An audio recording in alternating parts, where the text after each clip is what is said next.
ভারত পাকিস্তান যুদ্ধে চীনের জেট-এনসি যুদ্ধবিমান দিয়ে রাফাল ভূপাতিতের পর চীনের অত্যাধুনিক সামরিক শক্তি নিয়ে চলছে জল্পনা কল্পনা।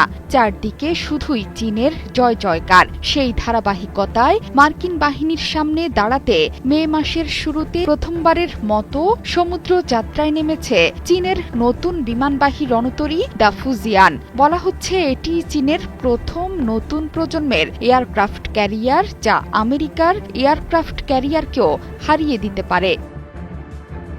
২০২২ সালে এই রণতরীর উদ্বোধন হলেও মাসের শুরুতে প্রথমবারের মতো সমুদ্রে পাঠানো হয়েছে ফুজিয়ানকে। বিমানবাহী রণতরীটির সমুদ্র যাত্রার পর ভারত পাকিস্তান যুদ্ধে চীনের শক্তি প্রদর্শনের পর ফুজিয়ানকে নিয়ে তুমুল উৎসাহ উদ্দীপনা চলছে সবখানে। শুধুমাত্র যুক্তরাষ্ট্রের কাছেই ফুজিয়ানের চেয়ে বড় রণতরী রয়েছে। সে কারণে মার্কিন রণতরীগুলোর সঙ্গে এটির পাল্লা নিয়েও চলছে বিশ্লেষণ। দ্য ফুজিয়ান চীনের নিজস্ব প্রযুক্তিতে নির্মিত তৃতীয় বিমানবাহী রণতরী। এটি নির্মাণ করতে ৬ বছর সময় লেগেছে দেশটির। মাঠের অলরাউন্ডার আমি, আর ঘরের allrounder Tilex. Tilex toilet cleaner, clean মানেই টাইলক্স।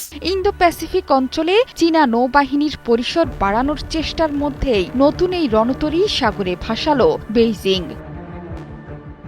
ফুজিয়ান ছাড়াও আরও ২টি বিমানবাহী রণতরী রয়েছে চীনের, তবে সেগুলোর সক্ষমতা নতুন এই রণতরীর মতো এত বিশাল নয়। ফুজিয়ানের গুরুত্বপূর্ণ ফিচার হল এর তড়িৎ চুম্বকীয় ক্যাটাপাল্ট সিস্টেম, যার মাধ্যমে এই রণতরী থেকে উড়ে যেতে পারবে ভারী ভারী সব যুদ্ধবিমান। পুরনো ২ রণতরীতে ব্যবহৃত হয় স্কি জাম্প প্রক্রিয়া।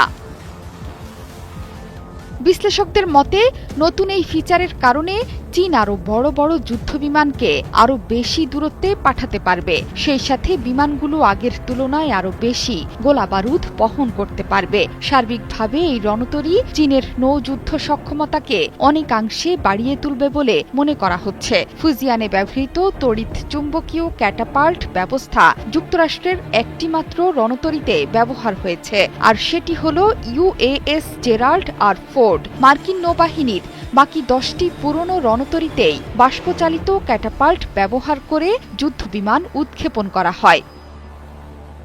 যদিও মার্কিন রণতরীগুলো পারমাণবিক শক্তিতে পরিচালিত, এর ফলে এগুলো দীর্ঘ সময় সমুদ্রে থাকতে পারে। অন্যদিকে ফুজিয়ানে ব্যবহৃত হয়েছে প্রথাগত জ্বালানি। এতে করে এই রণতরীকে নিয়মিত বিরতিতে কোনো বন্দর থেকে অথবা অন্য তেলের ট্যাঙ্কার থেকে জ্বালানি সংগ্রহ করতে হয়। মার্কিন নৌবাহিনীর ফোর্ড রণতরীর বহন ক্ষমতা প্রায় 1 লাখ টন। অন্য 10টি রণতরী ৮৭,০০০ টন ভার বইতে পারে। ধারণা করা হচ্ছে চীনের সর্বাধুনিক রণতরী ফুজিয়ান J-15 KJ-600 সহ ৬০ থেকে ৭০টি যুদ্ধবিমান বহন করবে।